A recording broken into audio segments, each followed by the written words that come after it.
বিসমিল্লাহির রহমানির রহিম। সকল প্রশংসা আল্লাহ তাআলার জন্য।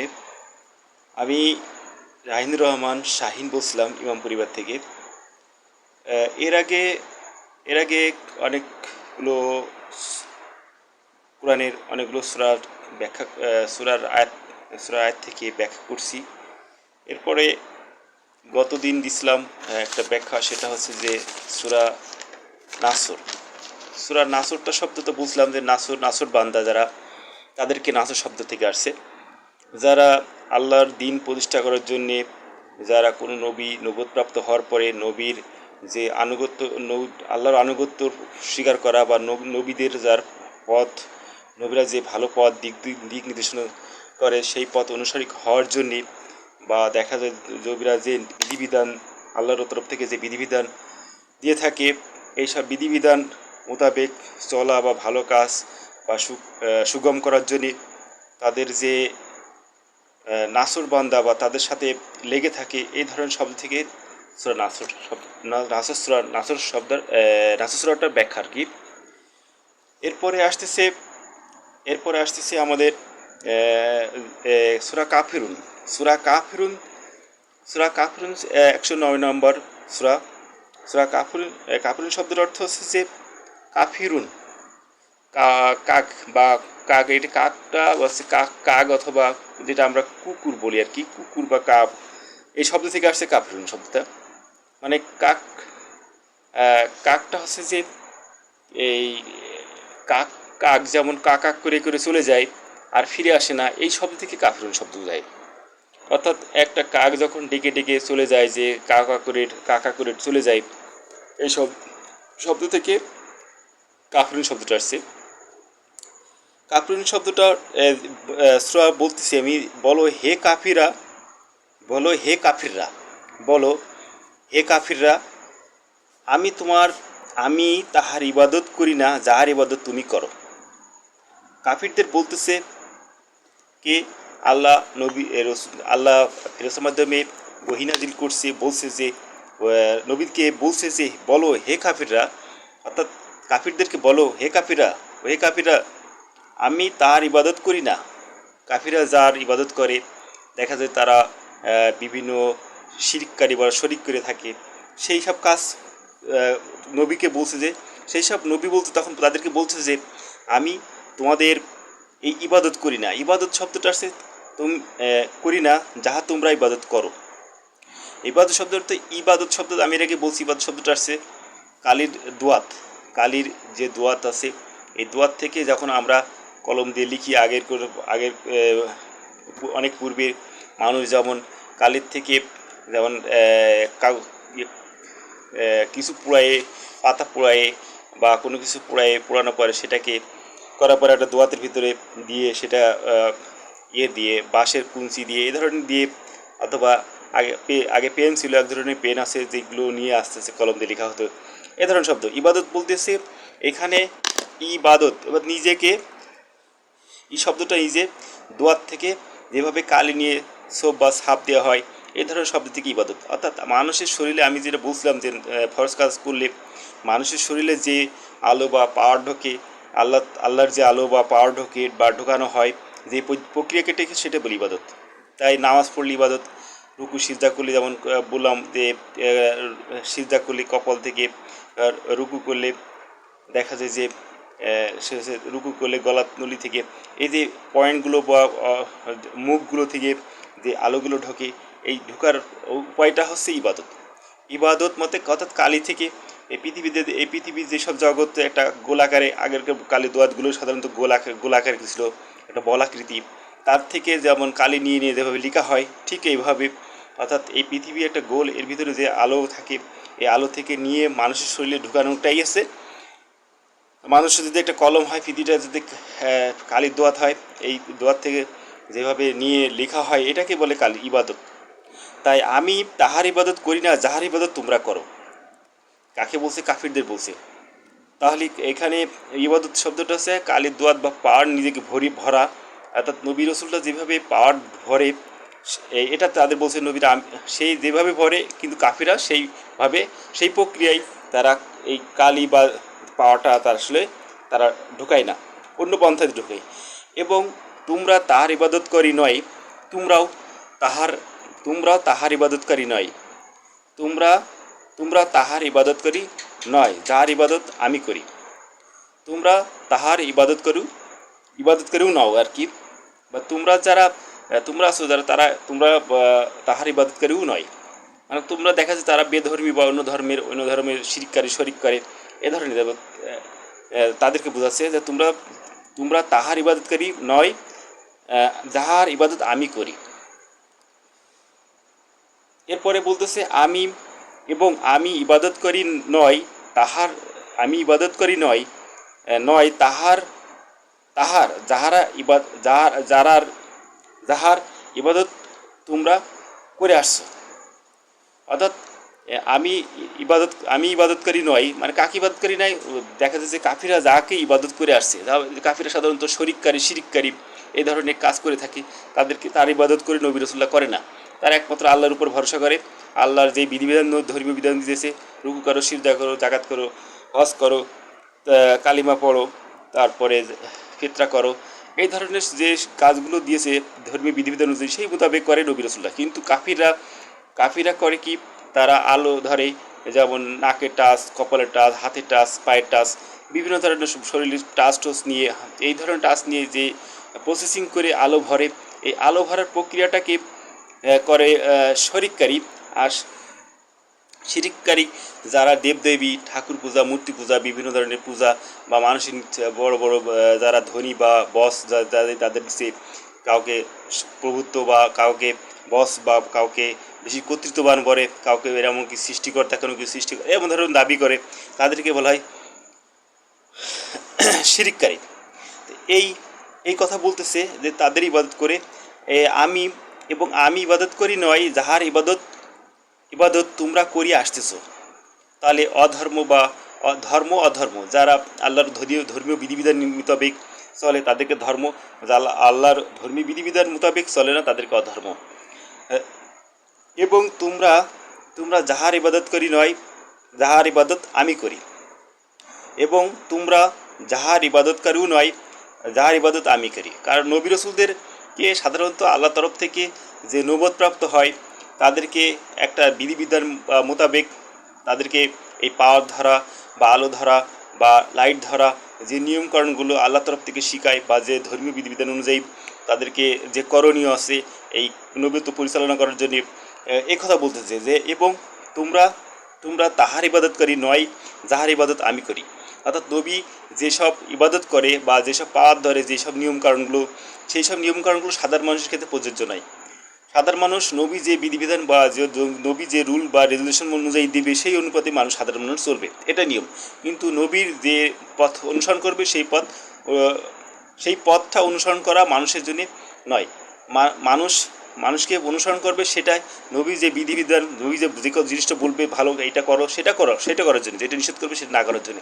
কিন্তু নবীর যে নিয়মকানুন, সেই নিয়মকানুন অনুযায়ী নবী করতেছে। নবী দেখা যায় যে নবী এক সিস্টেমে চলতেছে, সেই সিস্টেমটাই তাদের ফলো করা, পিছন দিক থেকে বা সামনে থেকে বা দূরে থেকে এইগুলো ফলো দেখে সেই অনুপাতে চলানো, নবীর কাছ থেকে শুনে বা জেনে নিয়ে সেই পথ অনুসরণ করাটাই সবথেকে ধর্মীয় বিধিবিধান অনুযায়ী বলে বা নবীর নিয়মকরণ। কিন্তু নবী কী করলো না করলো সেটা আসলে বিষয় না, এই কথা বলতেছে আর কি। তোমাদের দিন তোমাদের, আমার দিন আমার, তোমাদের দিন তোমাদের। অর্থাৎ নবী যে বিধিবিধান দেবে সেই বিধিবিধান তোমাদেরকে চলতে হবে বা মানুষকে চলতে হবে, সাধারণ মানুষকে। নবী যদি দেখা যায় যে আলো ধরে, এই আলো ধরার নিয়মটা হচ্ছে যে অনেক নবীদের ক্ষেত্রে, প্রত্যেক নবীর ক্ষেত্রে মানুষ যদি একটা ডিভাইস হয়, এই ডিভাইসটা তাকে চার্জ দিতে হয়। ঠিক নবুয়তপ্রাপ্ত হচ্ছে একটা অ্যান্ড্রয়েড ফোন, তাই যেমন বাটন ফোনেও চার্জ দেওয়া লাগে। বাটন ফোনের কাজটা হচ্ছে শুধু হ্যালো করা। বাটন ফোন যদি সাধারণ মানুষ হয়, অ্যান্ড্রয়েড ফোন সাধারণত আমরা ইন্টারনেট ব্যবহার করি। তাই ইন্টারনেট নিতে হলে তা অবশ্যই ইন্টারনেট কানেকশন দেওয়া লাগে তাদেরকে। ইন্টারনেট যে ফ্রি সার্ভিস চার্জ বা এই ধরনের ইন্টারনেট কানেকশন দেওয়া লাগে আর কি।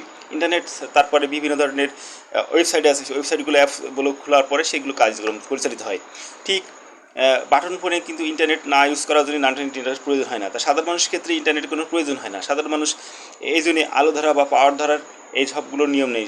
একমাত্র নিয়ম হচ্ছে তাদেরকে হ্যালো বা কল আসতে বা কল রিসিভ করা বা কল দেওয়া এটাই আছে। তাই এই জন্যই নবী রাসূলদের নিয়ম হচ্ছে যে অ্যান্ড্রয়েড ফোন তাদেরকে বিভিন্ন ধরনের ভার্সন, বিভিন্ন ধরনের সফটওয়্যার, বিভিন্ন ধরনের অ্যাপস এগুলো ডাউনলোড দিয়ে বা ইন্টারনেট কানেকশন এগুলো ধরনের। আর সাধারণ মানুষের ক্ষেত্রে দেখা যায় নর্মাল ফোন তাদেরকে যে ধর্মীয় বিধিবিধান দেবে, নামাজ রোজা পড়া, যে ফরজ কাজ করতে বলতে সেগুলো ফরজ পালন করা, যেগুলো নিষেধ করছে সেগুলো না করা। এটা হচ্ছে সাধারণ মানুষের ক্ষেত্রে। আর নবীদের ক্ষেত্রে হচ্ছে যে ইন্টারনেট কানেকশন করে ইন্টারনেট ব্রাউজ করা। তাই বলছে তোমাদের দিন তোমাদের আর আমার দিন আমার কাছে। এই আমার দিনটা হচ্ছে এখানে ইন্টারনেট সুবিধা। তাই নবীর দিনটা হচ্ছে নবীর ইন্টারনেট কানেকশন থাকবে, নবী ইন্টারনেট ব্রাউজ করতে পারবে। আর যারা সাধারণ মানুষ তার নবী যে বিধান দিয়েছে সেটা হচ্ছে যে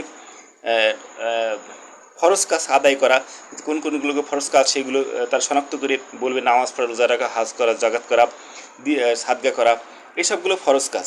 যেগুলো নিষেধ করছে যেমন গিবত করা না করা, মিথ্যা না বলা, বিভিন্ন ধরনের কোরআন যেগুলো আছে নিষেধ করছে সেগুলো না করা ফরজ। এইগুলো হচ্ছে নবীর দিন। আর তোমাদের দিন যারা এইগুলো ফরজ কাজ যারা পালন করে না তাদের দিন হলে যে এইগুলো, তাদের দেখা যায় যে বিভিন্ন ধরনের শয়তানি কার্যক্রমের সাথে জড়িত। এই কারণে তাদের এই যে পাওয়ার বা আলো এইগুলো তারা পায় না, এ থেকে বিতাড়িত হয়। তাই এখানে বলছে তোমাদের দিন তোমাদের, তোমাদের দিন তোমাদের আর আমার দিন আমার। নবীর দিন হচ্ছে এই, নবী হচ্ছে ইন্টারনেট কানেকশন নেওয়া, তার চার্জ দেওয়া, তা আলো ধরা, এটা হচ্ছে নবীর কাজ। আর সাধারণ মানুষের ক্ষেত্রে নবী যে বিধিবিধান দিবে, ধর্মীয় বিধিবিধান যেগুলো কোরআন বিধান আছে, কোরআন ফরজ আছে সেগুলো ফরজ পালন করা, যেগুলো নিষেধ করছে সেগুলো না করাটা এটাও ফরজ আর কি, ফরজ আদায় হওয়া আর কি। তাই এই দিন শব্দটা এই অর্থে বোঝায়। দিন বলতে আমি এর আগে বলছি দিন শব্দটা দিনের বেলায় আমরা যেসব কার্যক্রম করি সেই সবগুলো মানুষ সঠিক বা অ্যাকুরেট হয়। রাত্রে কাজ করলে সেটা নির্ভুল ভুল হতে পারে, বা অসুবিধা মানুষ রাত্রে ঘুমানোর সময় সেটা মানুষ ঘুমানো বা অন্য কাজের সাথে ঘুমানো বা শারীরিক অসুস্থতা এ ধরনের থাকতে পারে। এসব কাজগুলো সঠিক বা অ্যাকুরেটলি হয় না। রাত্রে যে কাজটা হয় সেটা সাধারণত সেটা পরিপূর্ণ বা একটা সঠিক মাত্রায় সে কাজটা পরিপূর্ণ হয়। এখন রাত্রে যে কাজগুলো হয় সেটা সাধারণত লাইটে রাত্রে ঘুমানোর সময়। এটাকে দিন বোঝায় না। দিন বলতে আমরা দিনের বেলায়কে বোঝাই, সকাল থেকে সন্ধ্যা পর্যন্তকে দিন বোঝায়। তাই দিনটাই মানুষের সুফলদায়ক বা মানুষের কল্যাণের জন্য দিন। তাই এই দিন বলছে তোমাদের দিন তোমাদের, আমার দিন আমার। আর এখানে আমার দিন বলতে নবীর দিন হচ্ছে যে নবী যে ইন্টারনেট কানেকশন নেবে, ইন্টারনেট ব্রাউজ করবে, অর্থাৎ নবী যে আলো বা পাওয়ার ধরবে, সেই আলোটা মানুষকে কল্যাণের জন্য যে বিধিবিধান আছে আল্লাহর বিধিবিধান, সেইগুলো বিধিবিধান মোতাবেক পরিচালনা করাটা মানুষদেরকে, এইটাই হচ্ছে দিন। তো এখানে আমার দিন আমার আর তোমাদের দিন তোমাদের। যদি কোনো কাফিরা যদি অকার্যকলাপের সাথে জড়িত হয়, বিভিন্ন অসামাজিক কার্যকলাপের সাথে জড়িত হয়, বিভিন্ন ধরনের খারাপ কাজের সাথে জড়িত হয়, এটা হচ্ছে কাফিরদের দিন। তাই বলছে তোমাদের দিন তোমাদের, আমার দিন আমার। এখানে নবীর দিন হচ্ছে এটাই। তাই যারা এই আলো ধারা পাওয়ার ধারা এই ধরনের যারা কাজ করে থাকে তাদের থেকে দূরে থাকতে হবে। কারণ তাদেরকে এই আলো ধারা পাওয়ার ধারা কোনো নিয়ম নেই, একমাত্র আলো ধারা পাওয়ার ধারা নিয়মটা হচ্ছে নবীদের। এখানে এই কথা আমি বলতেছি যে নবীদের দিনটাই হচ্ছে আলো ধরা বা পাওয়ার ধরা, লাইট ধরা ধরে তাদেরকে যে ধর্মীয় বিধিবিধান নীতি মোতাবেক চলাটাই, এবং কিভাবে চললে মানুষ ভালো থাকা যায়, এই সব যেই ভালো কাজ বা ভালো পরামর্শ, ভালো কিছু দেখানো, নবীদের মজুজা দেখানোর জন্য যেসব প্রয়োজনীয় উপকরণ, সেইগুলো হচ্ছে এইগুলোর জন্য আলো বা পাওয়ার ধরা হয়। আর সাধারণ মানুষের ক্ষেত্রে এগুলো নিয়ম নেই। সাধারণ মানুষের ক্ষেত্রে নবীরা যে বিধিবিধান দিবে, ধর্মীয় বিধিবিধান সেই মোতাবেক চলাটাই হচ্ছে সাধারণ মানুষের শরীরের যে পাওয়ার বা আলো ঢুকে, এর আগে বুঝলাম। আর আর কাফিরদের যেটা পাওয়ার ধরে সেটা এখানটা ওখানটা দিলে দেখা যায় যে এক ধরনের আলো, সেই আলোটা হচ্ছে পুরানো আলো। একটা মানুষের যদি একটা ফোনে যদি আগুনে পোড়ানো হয়, ফোনের ডিভাইসটা নষ্ট হয়, অর্থাৎ র্যাম রোমটা নষ্ট হয়ে যায়। তাই সেই জিনিসটা ক্ষতিকর। আর ক্ষতিকর জিনিসটা কখনোই সুফলদায়ক হয় না। একটা গাড়ি হোক, তো গাড়িতে যদি কোনো অংশ ড্যামেজ হয়, গাড়ি ঘটঘট করতে শব্দ দেখা আস্তে আস্তে গাড়িটা নষ্ট হয়ে যায়। একটা ফোন কোনো একটা অংশ যদি নষ্ট হয়ে যেতে আস্তে আস্তে সেই জিনিসটা নষ্ট হতে থাকে। তাই ঠিক ফোনে কোনো ভাইরাস ঢুকলে এই ধরনের সমস্যা হয়। তাই মানুষের যে আলো বা পাওয়ার বা প্রসেস করে, এই আলোর প্রসেসের জন্য মানুষ এই এটা গেলে আগুনের প্রসেস। তাই যদি কেউ বলে যে পানিতে কি আগুন হয়, পানি থেকে আগুন আমরা বরফ দেখলে বরফে কিন্তু ধোয়া হয়, বরফে গরম হয়। প্রত্যেকটা জিনিসই যা ঘর্ষণের ফলে হালকা হওয়ার পরে সেই জিনিসটা টেম্পারেচার বাড়ার কারণে সেটাকে আগুনে পরিণত হয়। তাই মানুষের যে মস্তিষ্কে, মানুষের যে মুখে, হাতে এইগুলো টাচ দিলে এক ধরনের হিট হয়। হিট হলে মানুষের ডিভাইসটা, এই যে পাওয়ার প্রসেস করার সময় যে মানুষের রোমটা নষ্ট হয়, যার কারণে এই সাদা আলো ধরার বা ক্ষমতা মানুষকে হারিয়ে ফেলে। তাই যখন মানুষ হারিয়ে ফেলে তখন মানুষের ব্রেন বা দেখা যায় যে সঠিকভাবে অ্যাক্টিভলি কাজ করে না। এই না কাজ করে মানুষের খারাপের প্রতি আকৃষ্ট হয়। দেখা যায় যে অনেক আছে যে স্ত্রীরা পাওয়ার ধরে, স্বামী ধরে না, যার কারণে মনে মনে বলে যে যদি একটা কোনো কাজের উদ্দেশ্য বলে যে আমি এই কাজটা করতে যাচ্ছি, সফল হতে যাচ্ছি, তখন দেখা যায় যে হয়তো খারাপ মনে মনে খারাপ কথা বলে, তুমি ওই কাজটা তোমার হবে না বা পাবা না, এরম অযথায় এ ধরনের মনে মনে বললে সেই জিনিসটা কিন্তু আটকে দেয়। তাই যারা এই স্বামী স্ত্রীদের ভিতরে যারা পাওয়ার ধরেন তাদেরকে অবশ্যই জানতে হবে, যদি স্ত্রীরা জানে নিষেধ করা, স্বামী জানলে স্বামী নিষেধ করা, এই ধরনের সমস্যার কারণে দেখা যায় যে তাদের কাজটা কি বিফল হয়ে যায়। তাই সঠিকভাবে এই পাওয়া ধরা আলো ধরা একটা দেশ, জাতি, সমাজ, মানুষ এই ধরন থেকে এই ধরার কারণে একটা দেশ, জাতি, সমাজ, এই প্ল্যানেট আসলে ডিস্ট্রয় হতে থাকে, ধ্বংস হতে থাকে। তাই এই পাওয়ার ধরা বা আলো ধরার একমাত্র ক্ষমতা নবী রাসূলদের ক্ষেত্রে আল্লাহ তাদেরকে নির্ধারিত করে দিয়েছেন। আর এই পাওয়ার ধরাটা সিস্টেমটা হচ্ছে যে যেমন একটা ব্যাটারি থাকে মানুষের, ফোনে একটা ব্যাটারি থাকে, ঠিক নবীদের ক্ষেত্রে এই ব্যাটারিটা নবুওতপ্রাপ্ত একটা ব্যাটারি। বা দেখা যায় যে আমরা যে রোম, মেমোরি যেটা বলে, এটাও কিন্তু এক ধরনের ব্যাটারি। তাই এটাতে যেমন পাওয়ার ধরা বা সফটওয়্যার ধরে রাখে, চার্জ ক্রিয়েট করে আর কি। ঠিক মানুষের ক্ষেত্রে এই নবোধপ্রাপ্তটাই হচ্ছে এই রোম ধরনের আর কি। সেখানে এই চার্জ বা আলো বা তরাতে, তাই আল্লাহর তরফ থেকে নবী রাসূলটাই একমাত্র পাওয়ার ধারার অধিকারী। সাধারণ মানুষের ক্ষেত্রে পাওয়ার ধারার কোনো নিয়ম নেই। সাধারণ মানুষের ক্ষেত্রে একমাত্র পাওয়ার ঢোকার উপায় হচ্ছে ফরজ কাজ করলে মানুষ শরীরে পাওয়ার ঢোকে। আর যারা ফরজ কাজ করে না, তারা এই ধরনের পাওয়ার বা ধরার চেষ্টা করে, তাদেরকে আসলে পাওয়ার ঢোকে না, এক ধরনের সেকা দেয়। সেকা বলতে আগুনে সেকা, বা যেটা বললাম আমি যে ডিভাইস নষ্ট করে, সাইড থেকে আলো বা তাপ লাগার কারণে ডিভাইসটা নষ্ট হয়। এই ধরনের কাজ থেকে দূরে থাকবো এবং অন্যদেরকে এই ধরনের কেউ না করার জন্য উৎসাহিত করব, এবং কেউ যদি ধরে থাকে তাদের থেকে দূরে থাকবো। এইভাবে আমাদের সবাইকে চেষ্টা করব শরিককারী থেকে। আর শরিককারী থেকে অবশ্যই শিরিককারী এইগুলো জানাতে হবে। শরিককারী কোনটা, শিরিককারী কী, মানুষ এইগুলো অনেকে গুলিয়ে ফেলায়। তাই এই আমাদের সমাজে আমরা মুসলিমান হিসেবে দেখে দেয় যারা যারা নামাজ পড়ায়, মসজিদ ইমাম, মুয়াজ্জিম, মাদ্রাসা বা বিভিন্ন ধর্মীয় সংগঠন, তারা সাধারণত এই ধরনের পাওয়ার নিয়ে থাকেন এবং তারা এই ধরনের কার্যক্রম করে থাকে। তাদেরকে বলতে হবে কোরআন লেখা আছে শরিককারী। আর সাধারণ মানুষ আছে যারা বেধর্মী, হিন্দু, খ্রিস্টান, বৌদ্ধরাও বা এমনকি মুসলিমরাও অনেকে এইসব পাওয়ার ধারার সাথে জড়িত। যারা এইসব কাজে জড়িত তাদের সাথে দূরে থাকতে হবে এবং তাদেরকে নিষেধ করতে হবে তাদের সাথে সম্পর্ক ছিন্ন করার জন্য। যারা ফকরেবি, কবিরাজি, যার বিভিন্ন ধরনের দরবেশ, আলিওয়ালা, পীর পীর পায়গম্বার এই ধরনের সেজে আছে বা বসে আছে পাওয়ার ধারা নিয়ে, এসব লোকদের থেকেও দূরে থাকতে। পাওয়ার ধারা মানুষের জন্য ক্ষতিকর, দেশের জন্য ক্ষতিকর, জাতির জন্য ক্ষতিকর, সমস্ত বিশ্ব জগৎকেই আসলে এটা ক্ষতিকর। একমাত্র পাওয়ার ধারা নিয়ম বিধিবিধান একমাত্র আল্লাহর তরফ থেকে যাদেরকে দিয়েছে তারা হচ্ছে নবী এবং রসুল। এরাই আসলে প্রাপ্য। অন্যদের ক্ষেত্রে এই পাওয়ার ধারার কোনো প্রাপ্যতা বা পাওয়ার ধারার কোনো নিয়ম বা বিধিবিধান তাদেরকে নাই। তাই একমাত্র এই নবী রাসূলরাই এই পাওয়ার ধরে তাদের এই আল্লাহর ধর্মীয় বিধিবিধান বা আল্লাহর বিধিবিধান কে পরিচালিত করাটাই তাদেরকে উত্তম কাজ এবং তারাই এর প্রাপ্যতা। তাই আমরা সদাই চেষ্টা করব এই কাজ থেকে, এই পাওয়ার ধারার কাজ থেকে বা শরিককারিতার কাজ থেকে বিরত থাকার জন্য।